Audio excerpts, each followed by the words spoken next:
Hello, and welcome to the online presentation of the APL ACE Donna Shavlik Award. My name is Kathy Gibson. I'm the CEO and founder of APL nextED, a comprehensive academic operations platform. APL is the sponsor of the ACE Donna Shavlik Award, and I'm honored to not only present this award to my new friend Carol Moore, but to have the opportunity to interview her. Though we are all disappointed at having had to miss being together in San Diego this past spring, I know that hearing from Carol today, a woman who has served in higher education for over 50 years, will inspire you. My hope is that this conversation will create some hopefulness in each of us as we work to lead in these extraordinary times. The Donna Shavlik Award was established by ACE in 1999 to honor the long and outstanding service of Donna Shavlik, past director of the ACE's former Office of Women in Higher Education. The award honors an individual whose leadership, both at colleges and universities and in national positions, has demonstrated a sustained and continuing commitment to the advancement of women through actions or initiatives enhancing women's leadership development, career development, campus climate, and mentoring opportunities of and for all women. Carol Moore has done all of those things for the last 5 decades. Ted Mitchell, the president of ACE, described Carol as a steadfast leader who helped the institutions she served find stronger footing. He went on to say that Carol is an inspiration to everyone who knows her. Most recently, Carol came out of a 90-day retirement to take an interim president's position at Guilford College. In 2018, Moore became president after serving as interim provost and then executive vice president at Columbia College. She led the private liberal arts women's college, private liberal arts women's college to sound financial and academic standing, and oversaw a significant increase in student recruitment and enrollment. Moore has served as chair of the ACE Women's Network Executive Board, currently known as the ACE Women's Network Executive Council, and chair of the ACE's Commission on Women in Higher Education. She was also a senior fellow at ACE from 1991 to 1992 and served on ACE's Commission on Leadership and Institutional Effectiveness from 2004 to 2007. Her commitment to empowering women and girls is also demonstrated by her tenure on the Girl Scouts Council of Vermont Board of Directors from 2001 to 2008. So please, let me introduce you to the 2020 APL ACE Donna Shavlik Award winner, Carol Moore. Hello, Carol. Hi. I almost don't recognize who you're talking about, but thank you for sponsoring this award. On behalf of ACE, it's truly an overwhelming honor for me to receive it, and thanks to your generosity for sponsoring the award. Well, certainly it's our pleasure to award someone with your tenure and your level of inspiration and your level of going before all of us who are seeking to serve as inspirational, impactful leaders as you have done over the last 5 decades. So it's our pleasure to sponsor the award, and certainly my pleasure to spend some time with you today. Yeah. You've been involved for a long time leading institutions as a provost and a president, before that as a faculty member, and you've been instrumental as well in leading with the ACE Women's Network. How has being part of the ACE Women's Network impacted you? How has it made a difference in your life and in your career? Well, I was part of the second group of women that were nominated to be part of the network in the state. At the time I was in Massachusetts. And it was really the very first time that I was together in the same room quite frequently with very impressive women. And that really had a huge impact on me and on my career. It really inspired me motivated me, it challenged my thinking, and this sort of led the way. I was a young professional, and there were some more senior women in the group. So it really had a great impact on me. Yeah, I echo that. I became involved late in my higher education career, and then as a technical founder of a software company in higher education, having the opportunity even once a year to get together at the ACE Women's Dinner and hear inspirational speakers from all industries, and to also just be able to sit at a table for a few hours with some women and to be inspired by their stories. And I think also just feel as if maybe I wasn't all alone in the world facing the challenges I was facing. Maybe I wasn't imagining Right. them. Maybe I wasn't the imposter I thought I was. So even that once a year kind of event really made a huge difference for me and in my career, both as a higher education professional working in the academy and then as a software founder. So was very lucky 5 years ago to sit next to an inspiring woman who happened to be from the same state. And she and I were able a few years ago to re-inaugurate, if you will, the ACE Women's Network in the state of Indiana. And that has been a really fun project to get involved in. We hosted our first conference last fall, and the turnout was amazing and significant. And again, really had that feeling of all of us so desperately needing each other, just to hear the stories and to feel as if we weren't alone in trying to pave a way as women leading in higher education.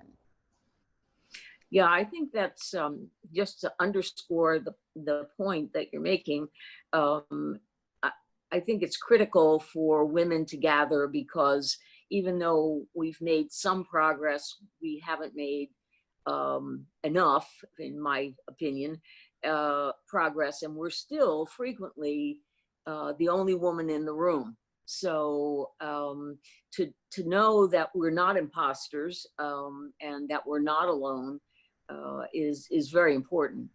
Is there anything that makes you hopeful or gets you excited about the next stage of women leading in higher education? Well, as I said before, I think we've made a lot of progress since the 70s, but I'm an impatient person, so not as much as I had hoped. Nonetheless, we've seen increases in women CEOs. Certainly in higher ed, we've seen more women in the president's role. We've seen two very high profile institutions, Harvard and MIT, with a woman in the president's office. So those things, I think, make a difference.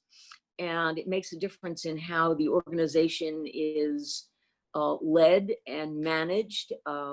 There are different rules that are being put in place with women in those positions. We've certainly seen more women on boards, but again, not enough, particularly not in the business area. But one of the things that I think we've seen a really significant increase is women going to institutions of higher education to get their degree.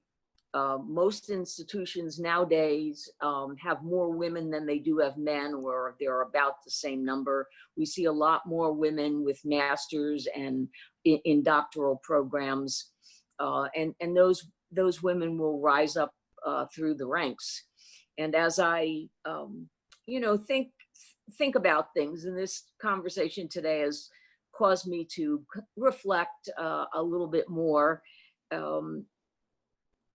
I'm hopeful that as my generation, the baby boomers, retire, that we like to think of it as we're passing the baton to the younger generations that come behind us to take up the challenge.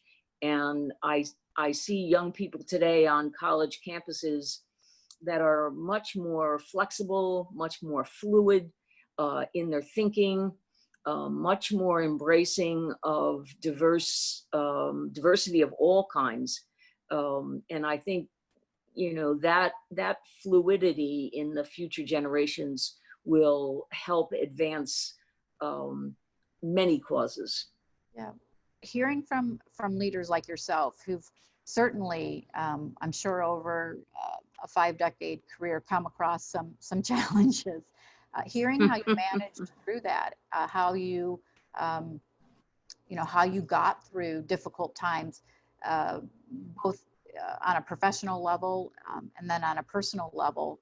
What was it that helped you persevere, that helped you lead during times that maybe look a little like the times today, though not specifically a pandemic? Yeah, well, I think as we spoke earlier, having a network that you can, pick up the phone and, say to someone, I just need to vent for 10 minutes. Also, I think it's particularly important to have the support of your family. Without my parents helping out at times with my daughter, and without having the support of my husband, a lot of things would have been, much more difficult. And the other, some of the other things that people don't always think about is, you have to be pretty disciplined to stay the course. They frequently talk about higher ed as like trying to move a graveyard, or that it moves at glacial speed. And by comparison to some organization, it probably does. But to have that patience to go through the process and to be, disciplined on days that you just like to sit in a lump and have a cup of tea. It's those kind of days that you need a friend. And, that's one of the things that the network gives women in each of the states. I have a friend who's in California. She and I were both on the executive board of the network, and we still call each other. So those things are critical to help you withstand some of the challenges in institutions today. Higher ed is very, very volatile. Are there some pieces of advice or counsel that you could share? Well, a couple of things that I have, learned from others, and, learned probably the hard way by making mistakes. Go in, as an administrator anyway, when you go into an institution to take on a senior leadership role, that old saying has served me very well: follow the money. As crass as it may sound, you can usually get to the bottom of some of the crisis or controversies that are on the surface once you follow the money trail. And I think the other thing is, you can't take all of this personally, although you know very well that when you're working the hours that someone like yourself works, or the provost or the deans, and that your heart and soul is right there with you, but you really have to try and step back and not take it too personally. And again, that old adage, if you want a friend as a college administrator, get a dog. Yeah, it is. I mean, it's lonely, I think, male or female, Yes, to be in a position of leadership.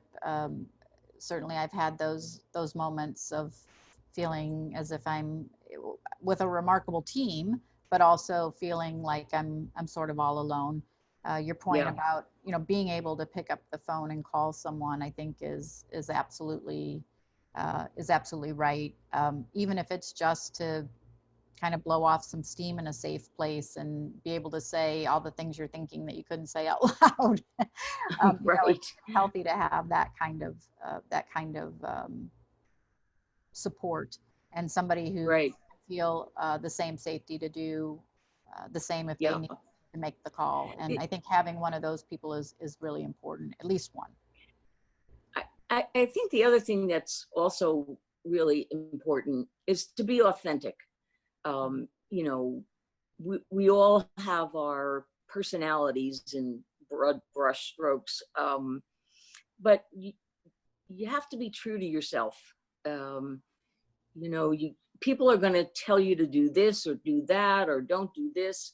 Um, you really have to make sure, again, that tried and true. When you get up in the morning to brush your teeth, you better be able to look at yourself and say you did the best you could.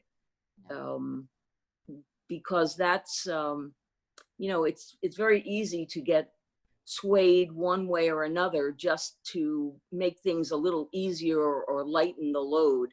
And if that's, not what you think is right, you better not do it. Yeah, right. So how did you check yourself that way? How did you make sure that um, did you have some sort of process or accountability person, or your husband, or how did you know that you were sort of staying the course and you were being authentic and true to your own convictions? Well, my husband was in higher education as well. And we used each other as a sounding board quite a lot. But then, I always had a few people in different constituent groups on any campus that I could trust. And, a faculty member or a staff member or a dean or something, and just say, what do you think about, this path that we're about to embark on? Because no one person can really formulate all of the right answers all of the time. Mhm. How urgent is it in higher education that we have strong leaders who are equipped to understand and navigate in these times? And how uh, how do you think women might be uniquely um, able to lead in a time of great transition and disruption in higher education? Well, I think the need is urgent for strong leadership. I don't mean dictatorial leadership, but the strength to collaborate and make very difficult decisions. And I think uh, women have a place in that because they tend to be, according to a lot of the research, they have more of a tendency towards collaboration. They have a tendency to really think about the whole person and the context in which that person exists. Um, so I think women can do those things well, and but it takes courage. Um, there, I'm sure we both could name lots of women that we know that have a little bit of ego, a little bit too big of an ego, but that's generally assigned to more of the male gender. And you in this business, if you're going to lead well, you can't be thinking about yourself and how to promote yourself. You have to be thinking about your institution, and that courage and conviction that you can convince others in the institution to follow your lead, and frankly hope that lead is right. So it's a little bit of an art and a little bit of a science.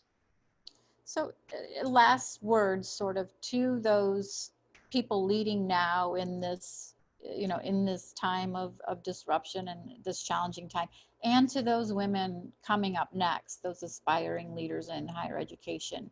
What would you say to them that they can be hopeful about? What can they look forward to um, in in the next iteration of women in higher education leadership? Well, I think, progress has been made. The generations coming after us have to literally pick up the baton and take it to the next leg of the journey. But there has been some groundwork laid, and more women are stepping into leadership roles in all fields. Um, but you have to be really sure that that's what you want, because it's not an easy path. And and again, I think you need to be the genuine person that you are, because others are looking to you to be able to put their trust in your decision making, and that's a pretty awesome responsibility. But I think there are a lot more options and opportunities for women, and that's encouraging and that's exciting. And we need them, right? Yes. We need you to pick up the baton and do the hard work. Um, and Carol's going to be around to help mentor you once she finally retires for good. Right. So I just want to congratulate you. You are an honored recipient of the APL ACE Donna Shavlik Award. Certainly have earned 10 times over, 100 times over an award like this. Thank you for sharing what you've learned, for your transparency today, and being true to your convictions and true to your understandings and beliefs. And we wish you all the best as a company Thank in you. your interim role. Thank you for taking, sacrificing your retirement time to go help yet another school. They've got to be incredibly grateful for that. And just thank you. Thank you for your leadership. Thank you for the example that you have been. Thank you for, again, your willingness to share and to inspire and lead and create hope um, in a troubling time for the next generation of women coming up in higher education leadership. Yeah. So thank you very much. Well, thank you, Kathy, for again sponsoring this. It was delightful to get to know you a little bit, and best wishes with your company as well. I wish you much success with it. Very kind of you. Thank you so much. Take care, Carol. Bye now. Bye-bye.